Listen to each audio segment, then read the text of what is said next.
Hello everyone, welcome to my introduction on how to create breakout rooms using Session Plan. So the first thing you'll have to do is open your plan and go to your actions. Open your actions and third down you have breakout rooms. First thing you'll need to do is create a room. Here we go. Now this description is simply for you, so I will name this Open First Room. There you go. And I will decide the room's name, which will be Activity. There we go. I'll call this Activity 1. Now it doesn't actually give me any inclination as to the name of the room that will be created, so maybe I shall do this as well. Little hints for you. So there we go. This would open my first room named Activity 1. Now I'll go back to my actions and I'll create 2 more rooms. So let's do that now.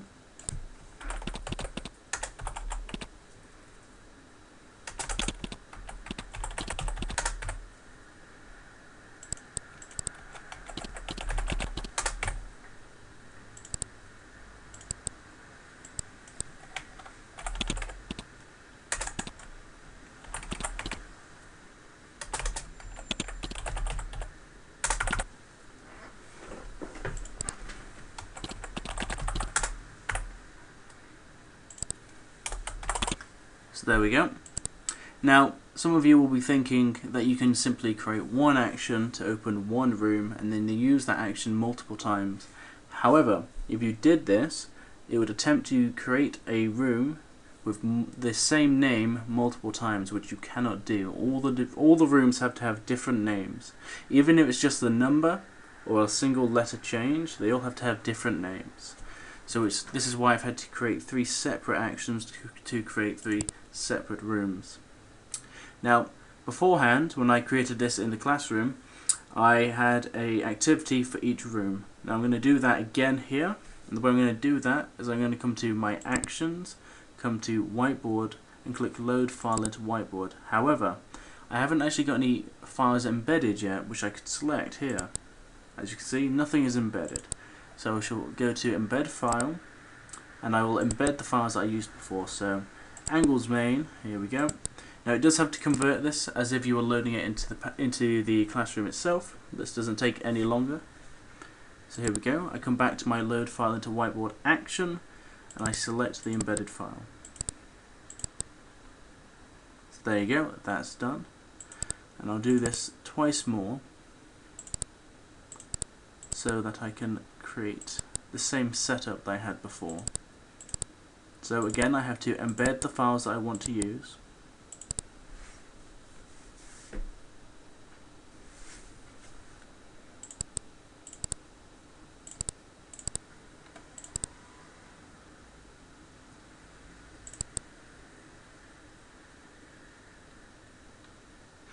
So then, let's select the files.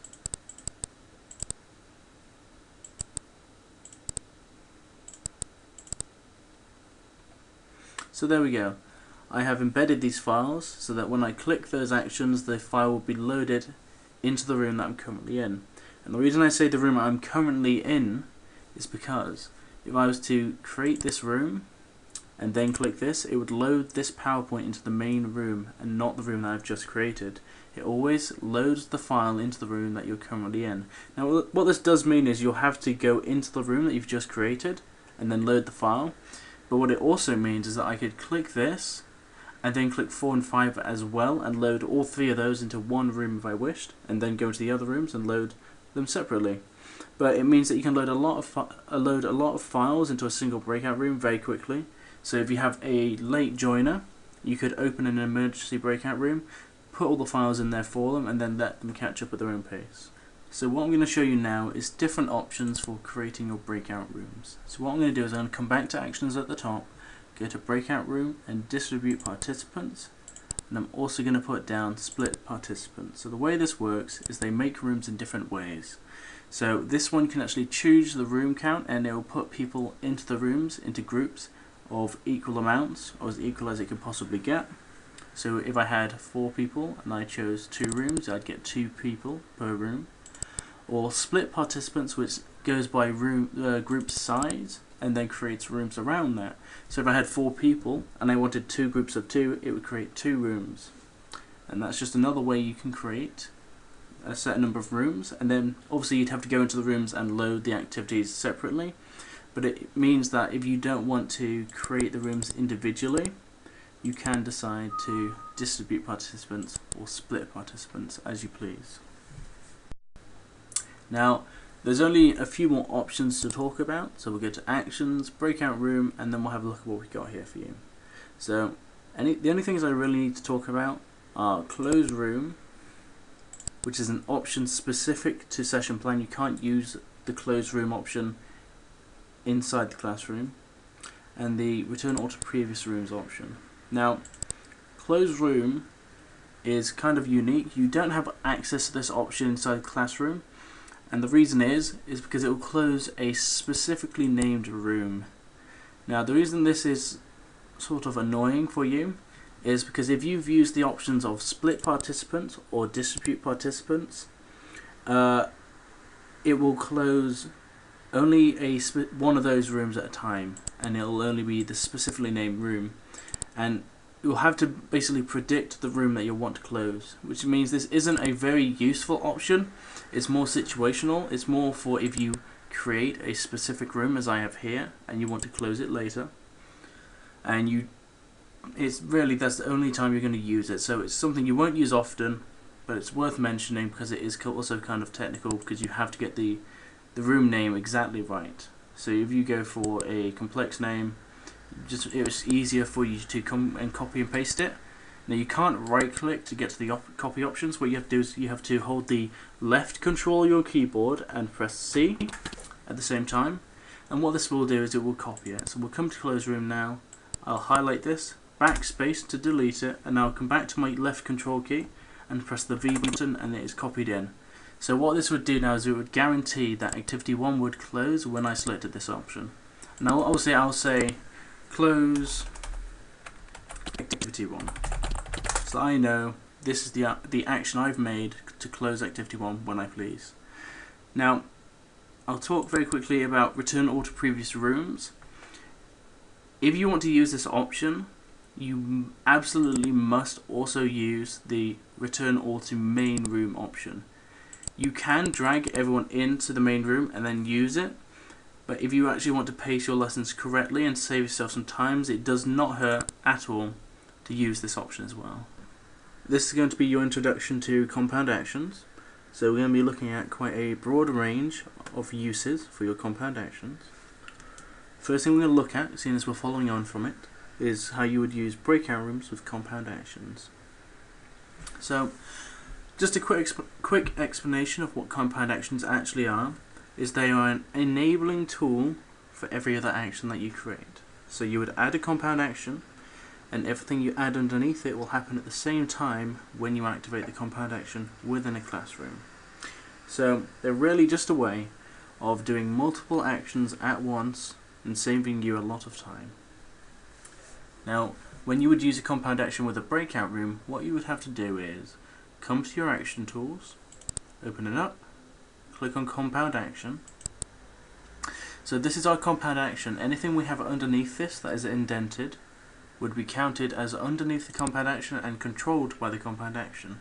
So when you would select the compound action, any of those actions and all of them will happen at the same time, just instantly. They all happen at the same time. So in terms of breakout rooms, what I would do is I would come to actions, I would go to breakout rooms, I would go to create room, there's my room, go back to breakout room again and create another room. Now I don't necessarily have to make multiple rooms, but in this instance I will do. So I will name this room, I'll name this one room 2, this one room 1. So this is the name of my room. So we have room 1 and room 2. If I selected the compound action in my session plan when it's active and within the classroom, it would only show this compound action, but it would create both of these rooms at the same time. Instead of selecting room 1 and then it being created, and then selecting room 2 and then room 2 being created, I only have to select my compound action, and I'll name this now as well. And you must make sure to describe what the compound action is doing quite well, seeing as you won't be able to see create room 1 or create room 2 in the session when it's active within the lesson. It will only show the name of the compound action. So for me this is going to be create room 1 and room 2, so I know exactly what it's going to do. Now what we're going to do is we're going to add our actions to load the files into the whiteboard. So first thing we need to make sure is that we haven't selected any of the previous actions from before. This way, when we add the new actions, they will not be indented underneath the compound action. So let's go to Actions, let's go to Whiteboard, and let's click Load File into Whiteboard. This will give us a Load File into Whiteboard action, which will allow us to select some of our embedded files. And of course it's not indented underneath the compound action, so it will be completely separate when selected. Let's do it again. So let's go to Actions, go to Whiteboard, go to Load File into Whiteboard, and select our other embedded file. Now the reason we do this is because we want to create these rooms and then add these files into the rooms once they're created. To do this, we cannot have them loaded underneath the compound action, because if we were to select this action with these actions indented underneath it, it would create these two rooms and load these two files into the main room at the same time, which we don't want to happen. Now, there are other ways to use this. You can use compound actions with when you create a poll, for example. So what I do to do this is I would go to my actions, go to polling, and I'll start off by selecting my poll type. I'm actually also going to add a topic here. I'll name this topic New Poll. There we go. So first thing I'm going to do is I'm going to select the poll type. I will change it to A to C, or to A to D actually. We'll change this to A to D. So set poll type A to D. There we go. Now I'm going to go back to polling and hide the poll responses. Go back to polling. Go to lock poll responses. Go back to polling once again and publish them. Now normally you would just do these as 4 separate actions, but in this case I'm going to combine lock and publish as well as set poll type and hide poll responses. So let's do that now. I'm going to select my topic so that my compound action should appear beneath it. There we go. Now none of these are indented because I added them before I added the compound action. So I'm going to select poll type A to D. I'm going to left click it, hold the left click and drag it onto describe compound action, and now it's indented with it.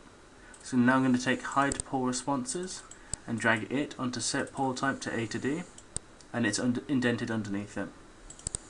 So now I can add another compound action for locking the poll responses and publishing.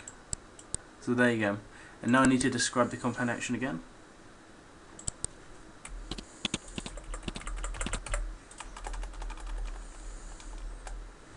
So I'll name this exactly as I need to know what it does.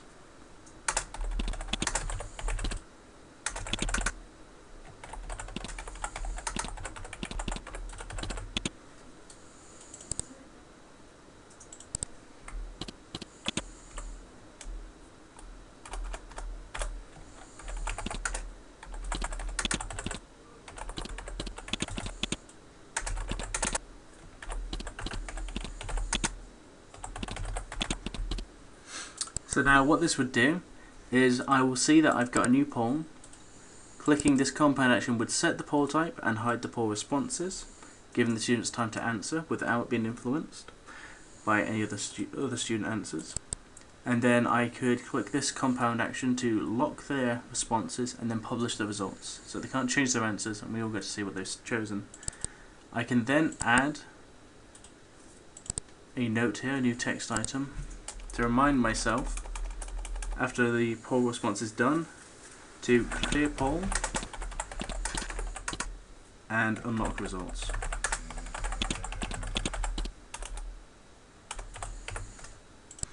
Of course, I also have the option to go to Action Tools, go to Polling, and unlock poll responses as well. Just alter this. There we go.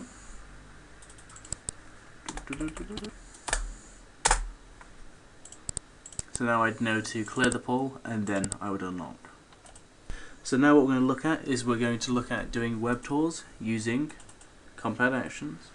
So what we do is we go to, well, first I'm going to actually create another topic for myself.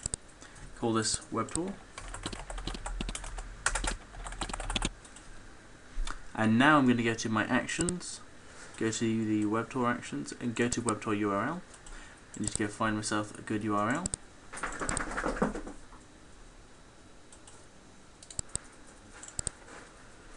Here we go, I'll just use this one, I know it works.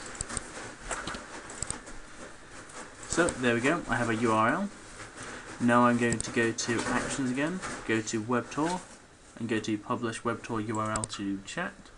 Now obviously these are still separate actions, so what I'm going to do is click on web tour, go to compound action, select it, and drag them onto it again. As you can see, they indent, so I know they've been selected for this compound action. And now I'll name the compound action appropriately so I know exactly what it will do.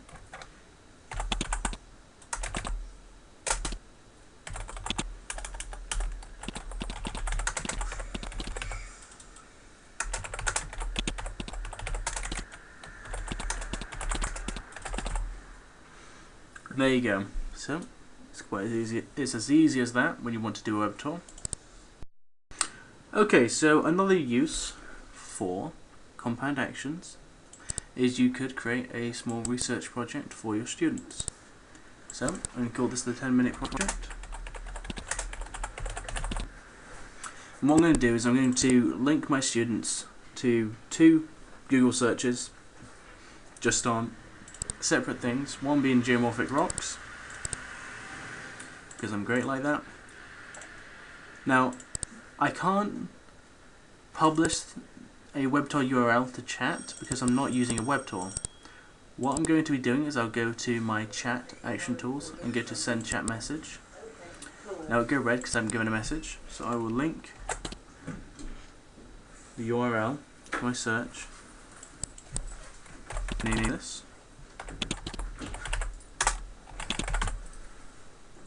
go back to my other web search, copy this,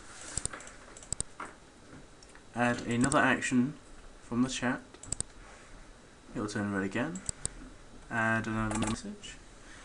Now for both of these the recipients are this room, but I could change this to all rooms if I wanted. So let's say I created these breakout rooms earlier and I wanted everyone to look at geomorphic rocks, for example.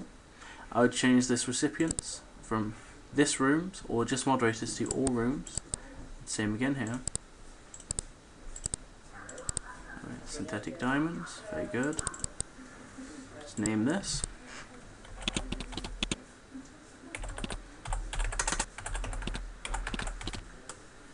So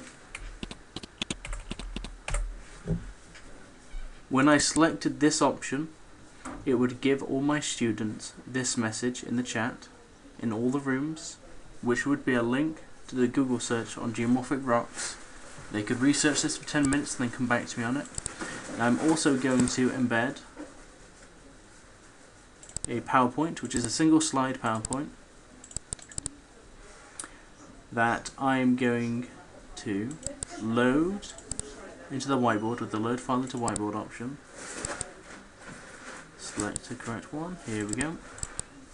So that when I want them to do this, what I will do is I'll have a compound action that when activated will load this PowerPoint which says 10-minute research. It will then link both of these links to all the classes and all the rooms in those classes. And every student will see that and they'll all do the same work. I'm going to save this now. Title it as Session Plan 1. and I'll show you what it looks like in the classroom. So now, as you can see, our session plan has been loaded into the classroom and it has shrunk considerably. We can no longer see the individual actions underneath their compound actions. We only see the compound actions, and this is why it's particularly important that they are well described. So let's go ahead and see what it looks like when used in the classroom. Let's start by creating our rooms. There you go, it's done instantly. Go to room 1, load the first file, go to room 2, load the second file, go back to the main room. I can start my new poll now. So I'll set the poll type and I'll hide the poll responses, so it's now A to D instead of yes no. Only I can see these because I'm a moderator. I will now lock them and publish them. So these are my published results, and I cannot change my answer from D now if I wish to. So now I'm going to clear them and unlock my poll responses. So now let's start a web tour. There we go. Now the error that came up was because it was loading the web tour, but that is normal when you're using a compound action. Let's go back to my 10-minute project, go back to my whiteboard, describe the compound action. I did not, but what it will do is it will load the whiteboard piece I had readied for it.